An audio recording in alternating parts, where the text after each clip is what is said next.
see a beautiful little town in the midst of magnificent mountains. A place where people have hopes and dreams.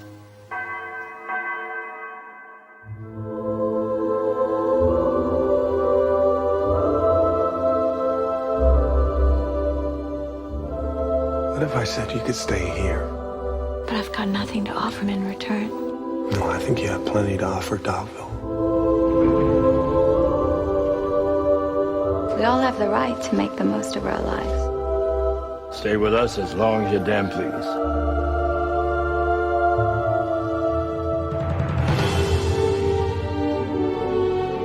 Hey, we're looking for somebody. I am in a position to offer a considerable reward. You think we should give sanctuary to a fugitive? I wasn't trying to fool anyone. God only knows what that woman is capable of. I really don't want to put any of you in jeopardy. You're one of us now. Dogville, has it got you fooled yet? People are the same all over. Greedy as animals. If people in this town don't like me, there's nothing I can do about that. Dogville's got everything you ever dreamed of.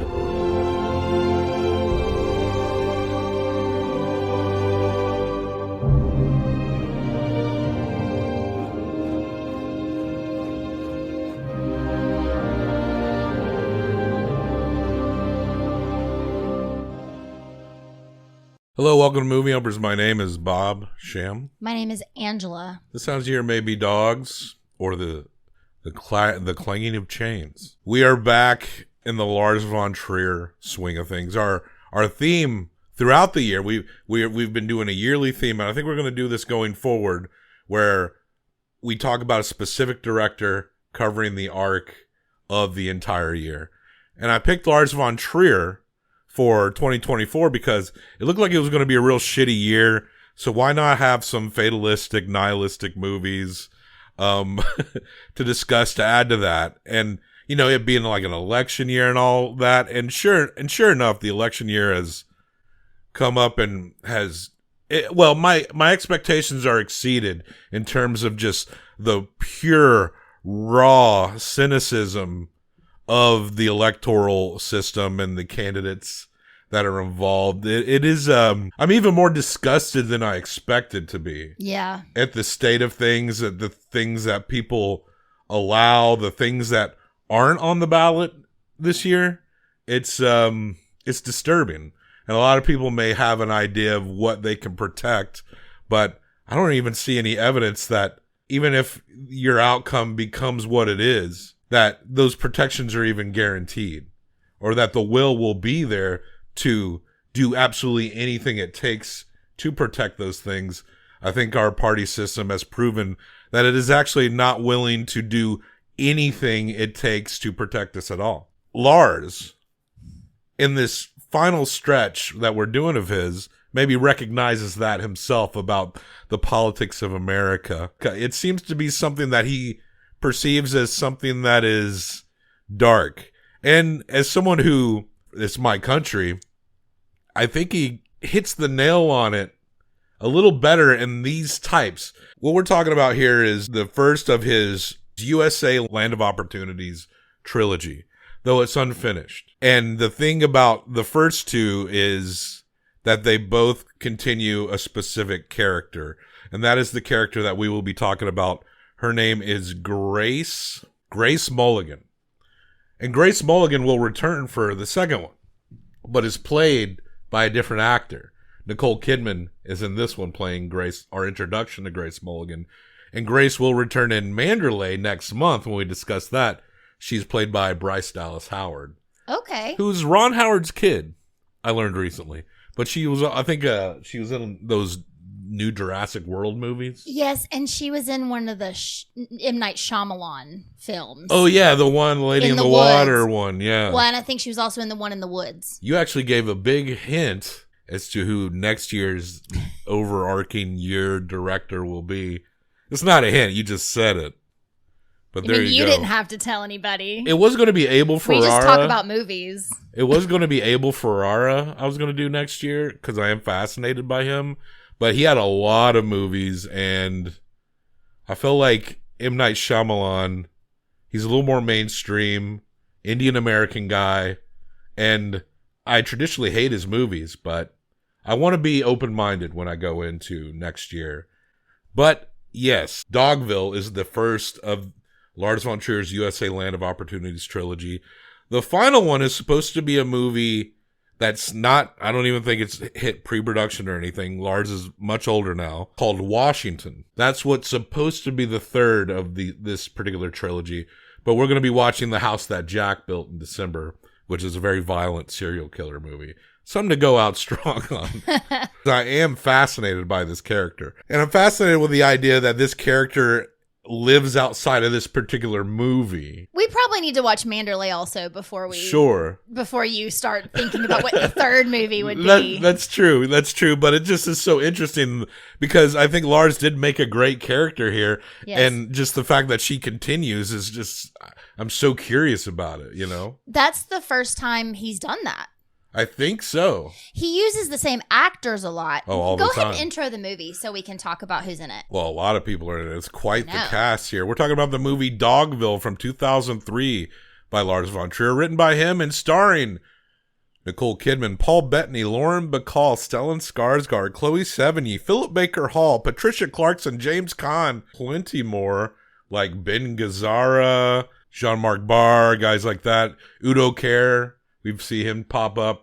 He's the sassy caterer in Melancholia. Yes. He's been showing up in these as well. But the little guy, Jeremy Davies. Jeremy Davies is someone who I get excited every time I see him. He was in Secretary. He's always in weird different things. He's in Justified as this kind of fuckhead hillbilly gangster that somehow manages to never die. I think he does die. Does he die at the end? Anyway, but yeah, he's all over that shows too. I just watched that for the first time not too long ago. But yeah, this is a hell of a cast here. This is another case where this movie cost $10 million. Another Lars theme. So these actors, I mean, Nicole Kidman is a huge star at this point, right? So you know she's not making near as much as she would somewhere else to star in this movie. Stellan Skarsgård, Paul Bettany. I mean, these are, James Caan is in it. These are big stars, right? They could ask for a lot, but it only costs $10 million to make. I mean, that's a lot of money, don't get me wrong, but we talk about movies made in America, but it made $16.7 million. So he remains profitable because he knows his boundaries of budget. He's very smart in that way. And he saved a lot of money on this movie with the set. Yeah. Because... Yeah, describe this set. This is amazing. I have never seen anything like this. It felt very much like a play. And there is that aspect of fourth wall and what can people see and what can people hear, and you don't really have any secrets in a small town. High schools should do productions of this. Oh, God, no. Oh, wait. Well, you'd have to take out the rapes.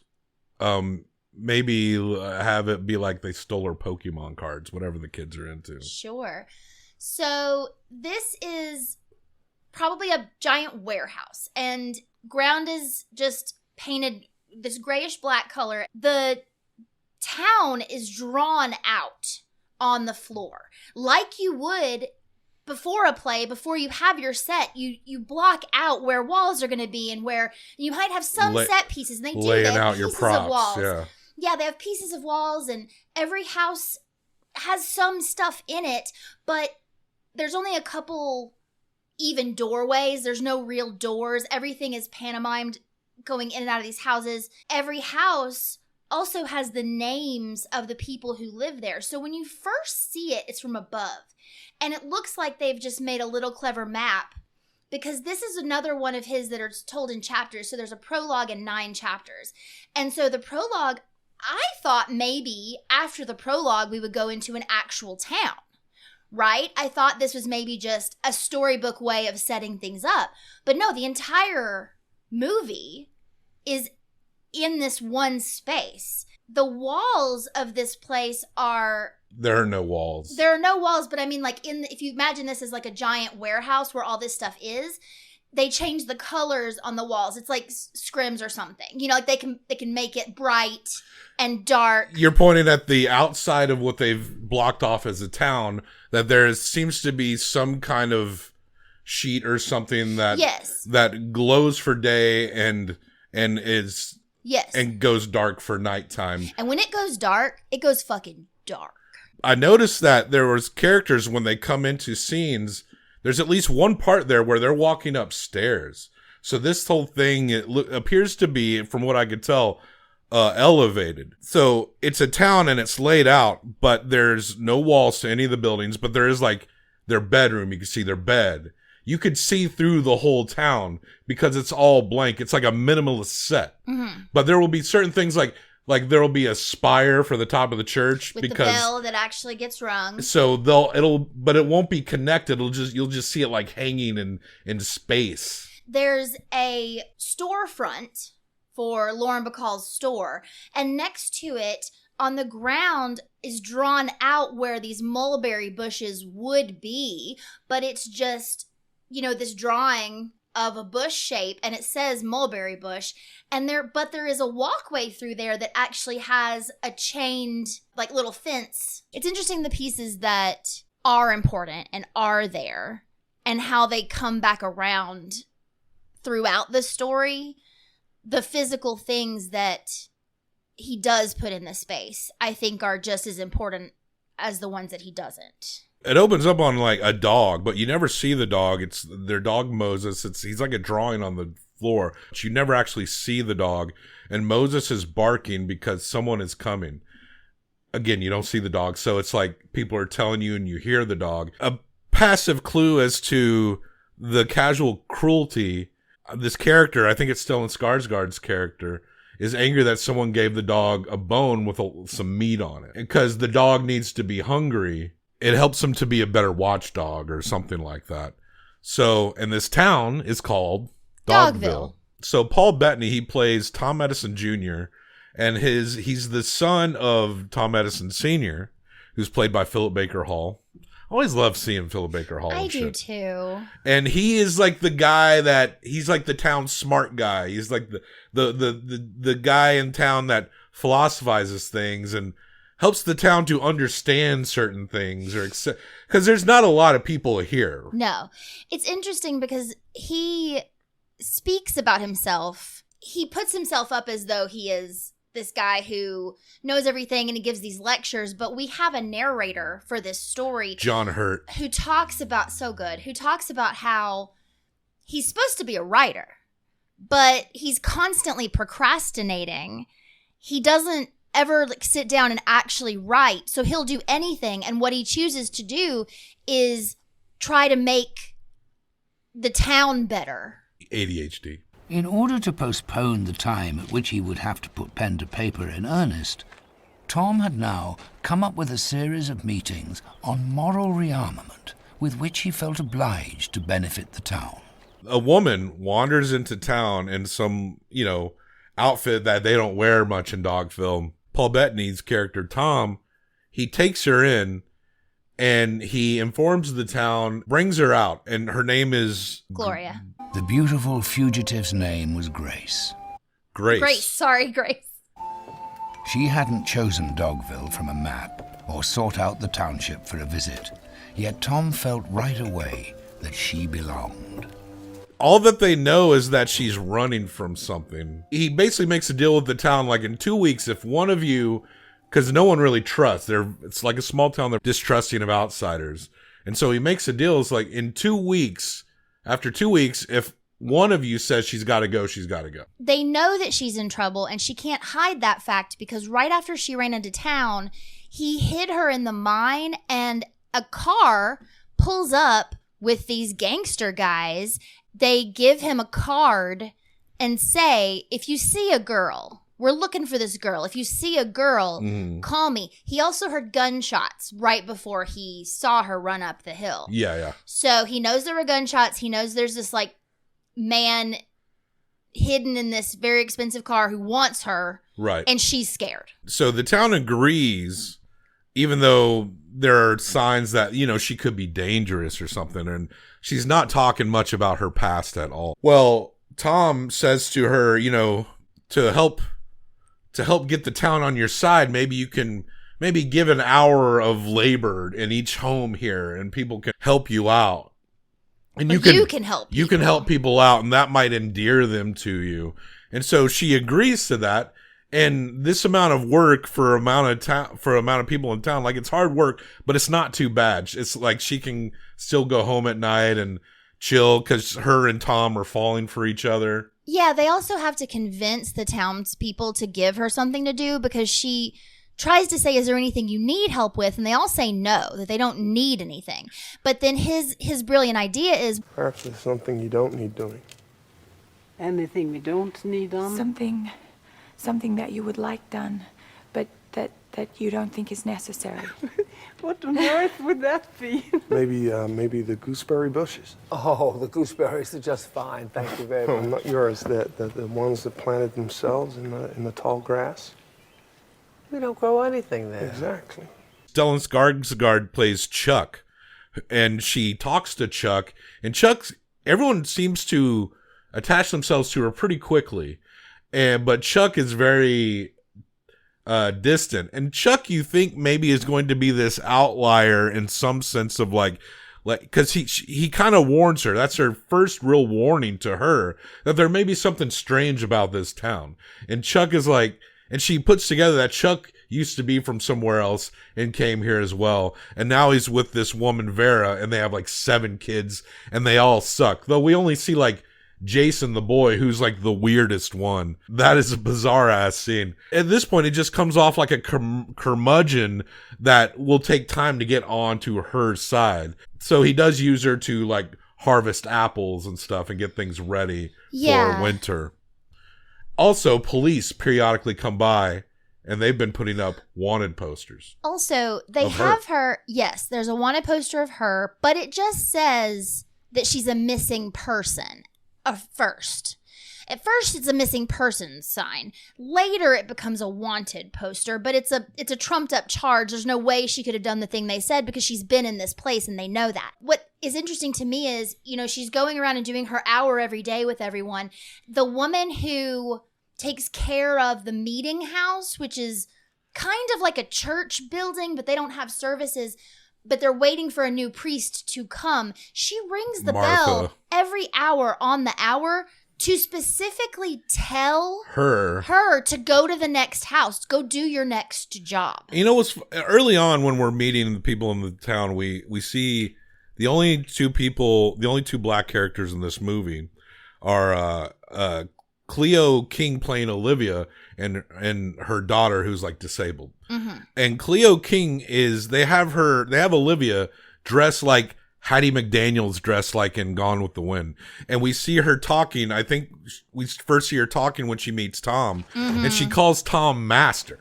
Evening, Master Tom. But Tom also calls her Master. Evening, Master Olivia. You don't forget about the meeting tomorrow. No. I had an inkling of where some of this was going, but I had a feeling it was going to involve poor Olivia in a bad situation. But no, she just kind of talks like that. It's like a weird misdirect where it seems like this throwback to American, more divided, racially divided days. Like Olivia's playing this character that represents something like in an old movie, a character like a black character that might show up and they don't have much. They just have a specific job and they're representing a specific thing. They do make her a cleaning lady. Yeah, she is She cleans for other people in town. Like I think she leaves town and cleans, right? No, well, sometimes she goes, there's one man who has a truck who goes in and out of town. Yeah. And she does sometimes go with him, but I don't know if she works out of town or not, but she leaves. And the thing that Grace does for her is when she's gone, she goes and helps her daughter use the bathroom and things like that. That is something that is, you don't have to. She can wear a diaper, but it's better. You know, it's more care. So they quickly start relying on these things that she's doing and expecting her to do them. But I think the point I'm making is that it seemed like they were setting up like Olivia was going to be some type of victim of her circumstance when in reality she was not. She wasn't. And It's also a weird misdirect because we already know that Tom Edison? Paul Bettany? Yeah, Paul Bettany. We already know that Tom fancies himself smarter and better than everyone. And when she calls him master and he calls her master right back, it's implying that he's saying, don't do that. Also, we're equal. That's the feeling you get. And so it's very much like he's trying to bring her out of that. Like, let's come into the present day and don't call me that, I'll call you that too, So throughout, for a big chunk of the movie, this movie's like 3 hours long, it feels genuinely wholesome within the town. And with Lauren Bacall and her daughter, played by Cloe Sevigny, running this shop, they point out that they're the richer people in town, and she collects these little figurines, like with what little money she makes, and glomming, like she doesn't have anything, Grace, so she kind of gloms onto these little collectible items. The police keep coming by and checking up, and now they replace the wanted sign with a reward, and the reward is something like $2,500. And this is a time that is where like $10 is a lot of money. Yes, and the townspeople start saying things like, well, before they just said she was missing, but now it's you need to alert the police if you see her and she's wanted. So now we're going against the police. Yeah, we're aiding a crime here potentially. Because they've had this whole setup where this person who lives down at the bottom of the hill will call the store when they see a car coming so she can go hide in the mine, and they all cover for her. They're now feeling guilty about that and wondering if they should keep doing it. So what's the counterbalance that you suggest? Right. He wanted you to work longer hours, but instead what I proposed is that you just pay a visit to folks twice a day now. That way it would seem that you're willing to contribute more without actually lengthening your day too much. It's just a way of heading off any unpleasantness. They agree to that, and then she says, oh my gosh, that's going to be so much. And he goes, well, I actually worked it out that you have to go to everyone's house twice, but only for 30 minutes. So now the bell rings every 30 minutes for her to go to a different house. So she's frantically trying to do what she needs to do. And the entire time, even when it starts getting more hectic and people start kind of picking at her a little bit, and you start to understand that some of these people are not so nice. And she's overworked, so she's making mistakes. But she is constantly grateful to all of them. She wants them all to like her. She asks Tom multiple times, do they want me to go? If they want me to go, I can go. What's interesting, because we don't know anything about her past. We know that she's being pursued by mobsters and the police. The narrator one time makes a comment that those figurines that she loves so much, a week ago she would have thought they were pieces of crap. Like, he implies that she comes from a lot of money. Yeah, I mean, when she comes into town, it seems like she's wearing something fancy. But she also seems like something has genuinely changed in her, right? I kind of thought maybe she was some kind of sex worker involved with something weird or something, because of how she handled some fucked up shit later. Like, It just seemed like it was something she was a little too used to. But the Grace that we get, however way she might have been, or as John Hurt alludes to her previous attitudes or more upscale lifestyle, however she accessed that, it seems like she is completely different than what she used to be. She tells Paul Bettany near the beginning that she used to be extremely arrogant, and she has had to teach herself to not be arrogant, and she punishes herself when she feels as though she's done something bad. She steals the dog's bone when she first comes into town. When he tries to give her bread that same night, she says, I don't deserve the bread. I need to be punished. And he's like, no, I'm offering you this. It's rude to not accept. So then she's apologetic about that. So she's constantly trying to make up for what she perceives as a lack in herself while she's giving everyone else a pass. She's also very optimistic about everyone around her, even when they're being shitty. She's making excuses for them, like, these people ain't got a lot of money, stuff like that, and we're all just in this together. It's been hardships, compartmentalized in a sense that makes her sometimes think that she deserves anything bad that might happen to her throughout this movie. Stellan Skarsgård's character, Chuck, we think he's maybe a guy that Like, he's going to end up, he's the grumpy guy that ends up having a heart of gold. But while the police have come to look for her again, she is in his place and he is hiding her, and he essentially blackmails her. To put it bluntly, he rapes her in there. No, that's exactly what he does. But he plans it out because he was supposed to warn her because it was too late to ring the bell. He was supposed to warn her because they knew she was at his house, and he didn't. He went and talked to the cops first, and then he came in and he said, I need you to respect me. That's his thing, is I need you to respect me. And the cops are outside, so you can't make a sound. Yeah. So he forces her, he rapes her, and she doesn't make a sound. And this is one of the moments that the way this set is done, it's so fucked up and also like so brilliant and so like the mind of this man, seriously, is insane. But they back away and they go to like the other edge of town because this is a small space. You can see him raping her in the corner while you see the kids over here hanging out. You see people in the store and the church and the cops and people in the street. This is a minimalized set. There's no walls. Everyone is, when people are opening doors, they're opening invisible doors. It's like a play. You can hear it. You can hear the doors close and open, but they're not actually doing it. So you see the town like gathering and looking at the police as they're talking to people. And you even see Chuck's kids. He's got like 7 kids. And you see them like staring ahead at the police. And in the background, you can see Chuck raping Grace. And it is disturbing. I mean, we know what movie. It is. It's totally fucked up. And let's talk about, she's also, as part of her duty, babysitting his kids. And she has a pretty good relationship with his wife, Vera. Mm-hmm. But they got this one, and they're all named after like characters in Greek mythology stories. It's Achilles and Jason. And Jason is like the oldest boy. And she's teaching all the kids. He starts acting out, tells everyone else to leave. She wants to talk to Jason on his own. She says, what is your problem? And I've been bad. I need a spanking. And she's like, I'm not going to hit you.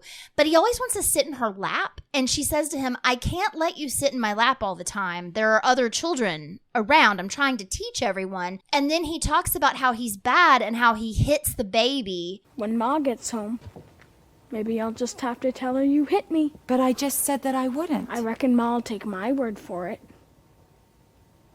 If you give me that spanking, nobody's ever have to know. And he goes over and starts like jostling the crib, and she's like, stop it! I gave his crib a shove. Not my fault it didn't tip over. Don't you touch him. Stop it. And he's like, I need to be spanked. And she says, your mother doesn't believe in spanking. I'm not going to hit you. And he's like, but you have to. And if you don't, I'm going to tell her that you did. And who's she going to believe? He is a manipulative. He's probably like 8 or 9.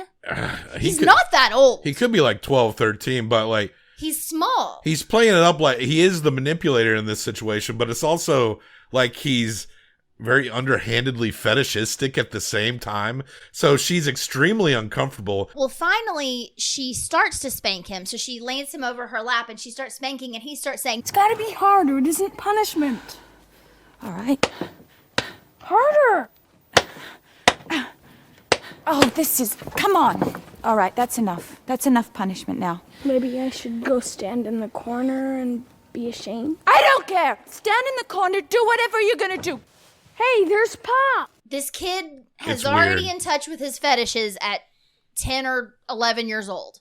It's fucked up. And then right after that is when his dad comes in. Some time passes. Vera confronts her.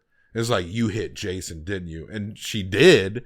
So she has to say yes. The best part about this scene was that she's in the store.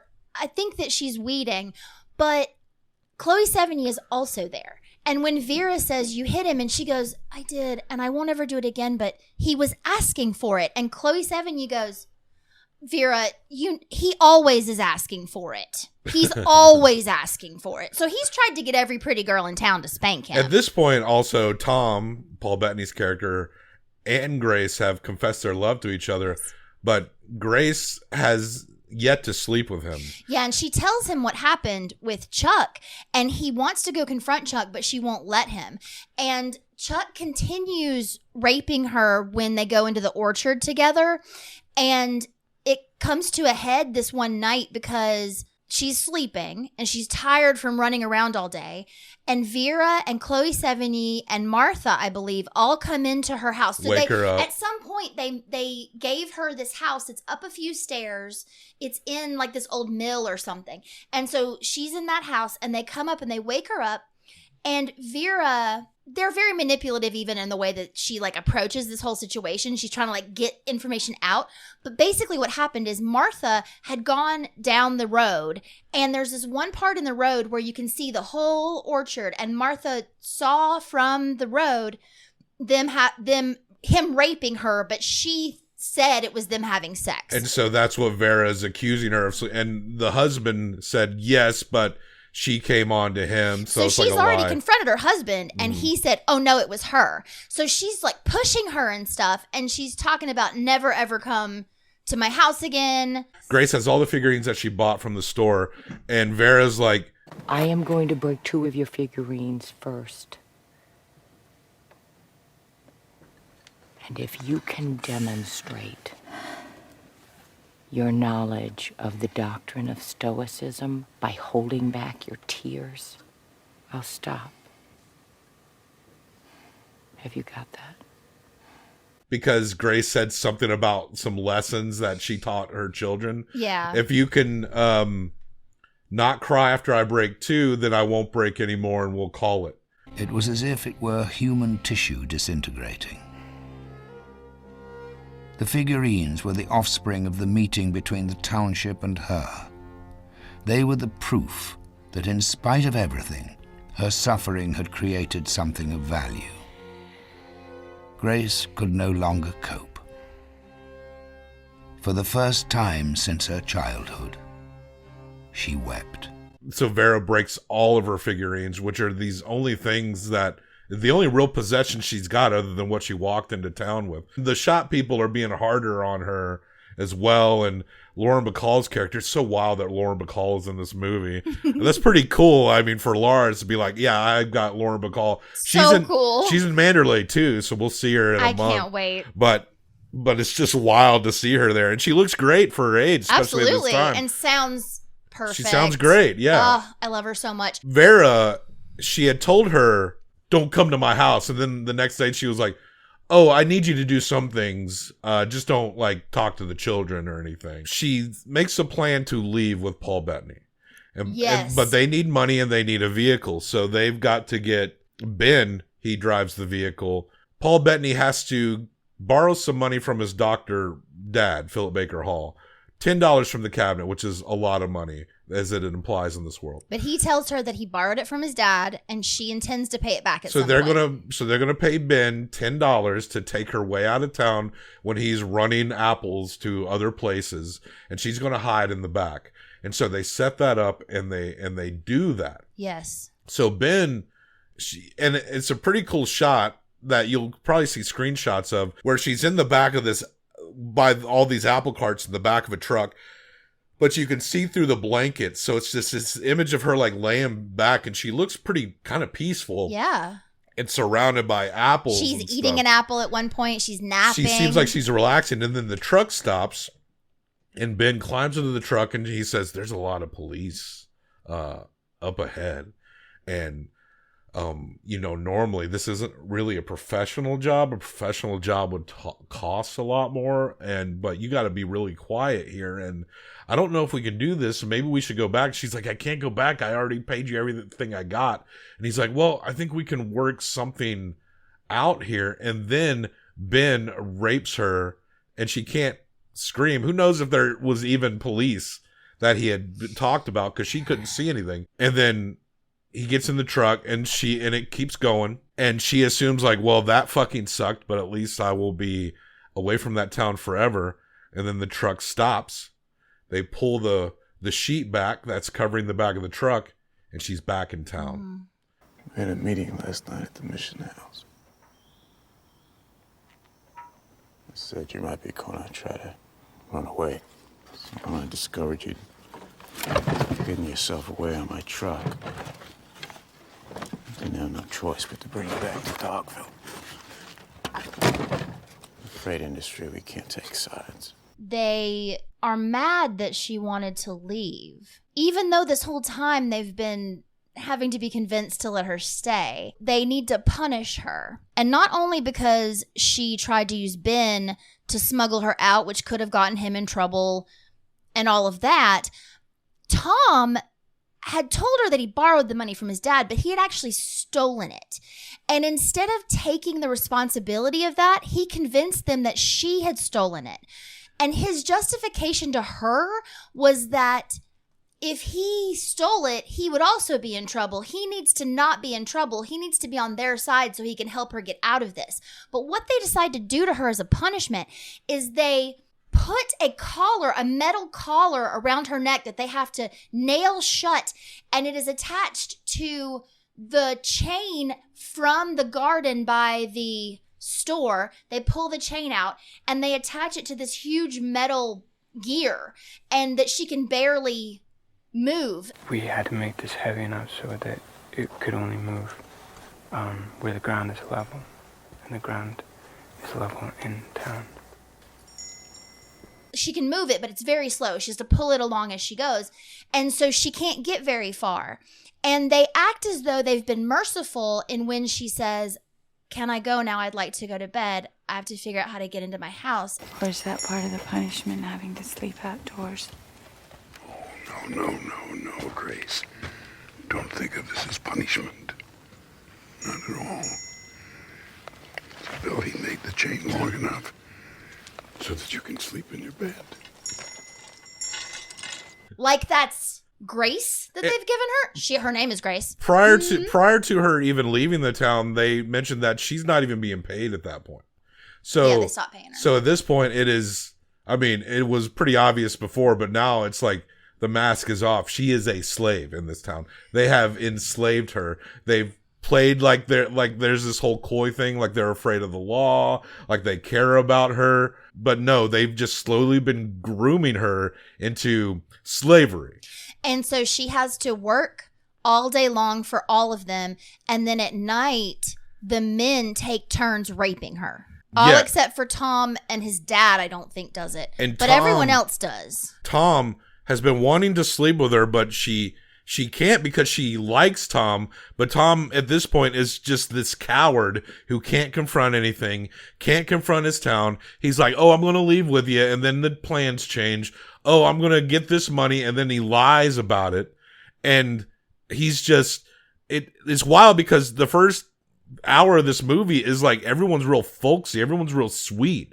It almost seems like this town like you might want to hang out in, and then by the end it's like, oh, these people are fucked up, right? And we do get the warning from Chuck at the very beginning, but yeah, these are all rapist slavers in this whole fucking town, and she will not let Tom fuck him because she's like, "I'm not going to fuck you in chains, essentially. Yeah. If it's going to mean something, if you really love me, then I've got to be free." And he gets really mad at her because he doesn't get aggressive, but he lays on top of her and he's like, "Okay, it's time. We're going to do it. Like, this is now time for us to be together." And she tells him again, like, "Someday, but not now." And he gets really mad. He doesn't do anything violent. He doesn't force himself, but she calls him out on it. And she says, "You're being like them." You know, the narrator says, Tom was angry. And in the midst of it all, he discovered why. It was not because he'd been wrongly accused, but because the charges were true. His anger consisted of a most unpleasant feeling of being found out. It was all quite a blow to the young philosopher. When Grace is accused of all these things, like, she's never like, "Oh, he raped me." Like, she never does. Never makes excuses. Only with Tom is she a little bit honest about the way she's being treated. And the way she feels about everything. Or is at least open about it anyway. Well, it turns out Tom had kept the card that the mobsters gave. He told her he burned it. She never believed that completely. And so we're near the end here, and he has contacted the mobsters because maybe with some presumption that they were going to give him something like some money or something. Well, they like decided she needed to go.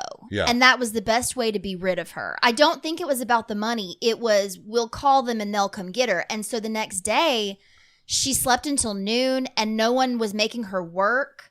And she said it was just very weird because they were just letting her do what she wanted to do and no one was fucking her. No one was messing with her. The mobsters were coming. They were on the way. They arrive and the men come out and they ask where she is and they're like, voila, as the French might say. What the hell is this?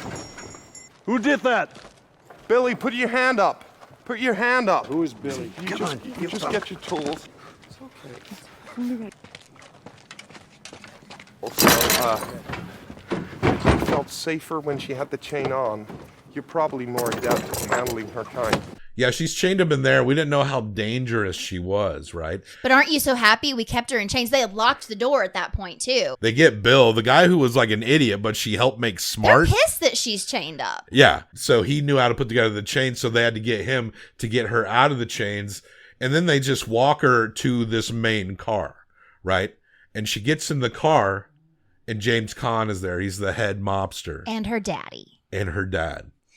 So we don't know exactly what made her run from her family life here, but something in her changed into the point where she became a genuinely gracious and good person. And so she's running from the environment that she's from that she perceived as corrupt. And she's talking to her dad and they're having a very philosophical conversation, right? Mm-hmm. And the dad is talking about like, it's a very simplified thing, like how Lars will do with these professions. He's like, I'm a gangster.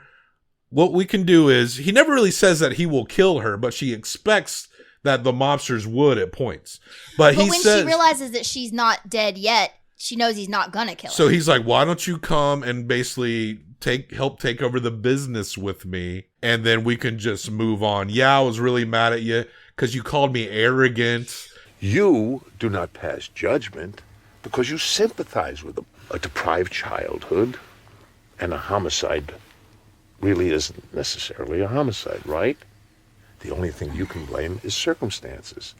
Rapists and murderers may be the victims according to you, but I call them dogs. And if they're lapping up their own vomit, the only way to stop them is with a lash. Well, no, they don't know any better. He shot at her that day and they had a big fight because she called him arrogant.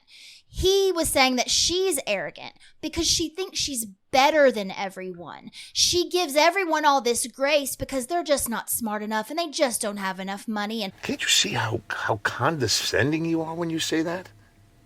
I mean, you have this preconceived notion that nobody can't possibly attain the same high ethical standards as you, so you exonerate them. I cannot think of anything more arrogant than that.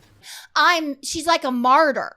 Yeah. So that doesn't mean that you're genuinely good. It means that you're like, well, this is just my lot in life and I'm so much more enlightened or whatever than everyone else around me that they just can't help being beasts. You, my child, my dear child, you forgive others with excuses that you would never in the world permit for yourself. But she's in the position where she's as low as they are, lower than them. Mm-hmm. I understand what you're saying. Like, pity can be like the nicest way to look down on someone, but they deserve to be looked down on. They really, really but do. But just not in the way that she's doing it, right? Well, and he makes the point to her of that they are very bad, and she's still trying to defend them, and then she realizes if she had acted like them, she could not have defended a single one of her actions, and could not have condemned them harshly enough. It was as if her sorrow and pain finally assumed their rightful place. No, what they had done was not good enough. And if one had the power to put it to rights, it was one's duty to do so. That if she had done any of the things that they had done to her, they would not have forgiven her, and also she would not have deserved to be forgiven. She talks in their shoes and she starts like, I would have done exactly the same things that they would have done, But this given is their situation. But this is why she actually is a good person, is when she says, she starts to think about herself doing the things she does. Oh, yeah, and she can't imagine it. And she realizes that if she did that, she would never be able to forgive herself. For the sake of other towns, for the sake of humanity, and not least for the sake of the human being that was Grace herself. I'm not saying she's completely bad or anything, but I do think that where she came from is still influencing the way that she looks at these people, because she has a prejudice against them that they're not maybe smart enough or well-educated enough or have been in the world enough to know that what they're doing is wrong and bad, so they just get a pass for it. And then she realizes, it's really actually bad and wrong, and why am I giving them this pass? I want to make this world a little better. And her father is arguing like they're not going to know unless they're made to understand that this is wrong. Then she's like, I guess they deserve to be punished.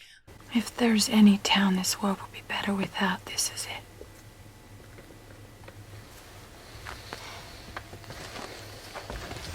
Yes. Shoot them, burn down the town.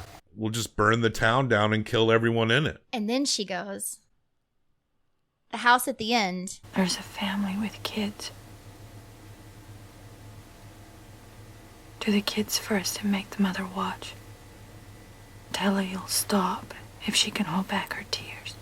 Okay, yeah, she says the same thing that she did with the figurines. Yes. But she knows that this will probably happen to someone else. That they'll probably do this to somebody else. She can't just leave them, letting them get off the hook. Now, for me, I mean, killing the kids, even that shit-ass Jason, that little weirdo. There was a baby. That is a bit of a line cross there. But everyone else being like slavers and rapists didn't give two fucks about it. So Lars does give us a weird bit of catharsis at the end of this movie. Goodbye, Tom. It comes a little tainted because the kids die too. Yeah, the town burns the fuck down, but they hear a dog. It's Moses, the dog that we never see but hear, and that they talk about. And she realizes that everything is burnt up. The town is lying around dead.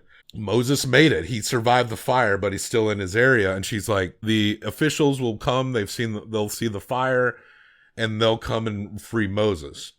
You get this town that you revel in the folksiness of the town, and then you see that the town is intensely corrupt, and then you hate the town, and then you get the catharsis of the town getting fucking burnt up and killed because they're slavers and rapists. But then you got the dog that survives the fire that was a part of the town. It was Moses. His survival was astonishing. A miracle. No, just let him be. That she leaves alive for rescuers to come and get. Because he was part of the town, but he was also chained and being mistreated. Right. So the last bit of the movie is we see the outline of the dog that's drawn on the floor. Whether Grace left Dogville, or on the contrary, Dogville had left her, and the world in general, is a question of a more artful nature that few would benefit from by asking, and even fewer by providing an answer. And nor, indeed, will it be answered here. And then we see an actual dog just kind of fade into the shot and like bark at the ceiling at the overhead shot, and that's the end of the movie. Yeah. Talking about the balance of how he hits things. Nymphomaniac, imbalanced, right? And yeah. Like it, and the little dash of hope with the dog thing doesn't overwhelm the brutal, cynical. It doesn't make anything less torturous. It doesn't take anything away from that. This one for me is in the same realm as Breaking the Waves and maybe Melancholia. I really think about Melancholia a lot. Because there's a brutality and a sweetness. Yes.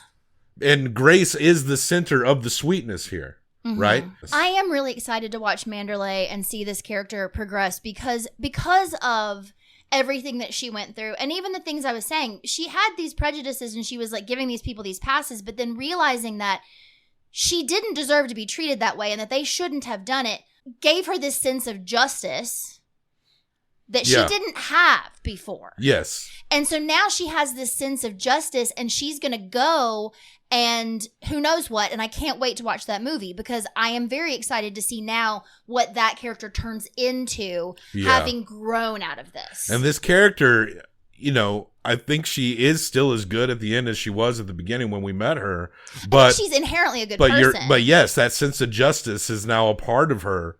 It's like she just became a blank slate. Like we're watching, like almost like whatever her old life was. It might as well be amnesia now. Yeah. Even though she knows who her dad is and stuff. I think it's as if whatever had happened in her life before, whatever she was involved with or knew of happening, she had this guilt about it to where she thought she didn't deserve anything at all.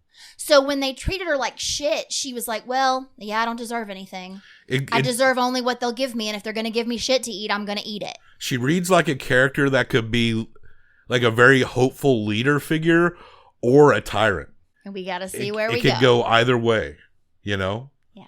And still maintain that sense of justice, that sense of optimism. Like, you can still go in all these paths, you know? Stellan Skarsgård continues to play the worst people in all of these movies. Yeah, we've seen his balls a lot. Anyway, Dogville from 2003. We're going to give 1 through 5 each combined for best out of 10. I actually think the minimal stage concept and the story itself is this twisted American folktale. I think he said more about American life in an accurate way than some of the other movies, like in Dancer in the Dark or anything like that, you know, that are supposedly set in the United States. I think he really nails the tone here that works, and the emotional balance of it, much like in Breaking the Waves, where there's something really beautiful and really awful that is of equal weight. Mm-hmm. And when he's hitting just right, he balances that perfect. And I think he did a great job. I think this is among the top 3 of the movies of his we've seen so far. I'm giving it a 4.5. I'm going to give it a 4.75. So we're saying Dogville's an S-tier movie. All right. So check it out. Dogville manages to sneak into the S-tier movies. I don't think you'll see a movie quite like this one. I'm surprised. I thought he'd only have 1 S tier, but he ended up with 2, and it is between the movies Dawn of the Dead and Double Indemnity. It's at least as good as those movies, if not better. Up to you.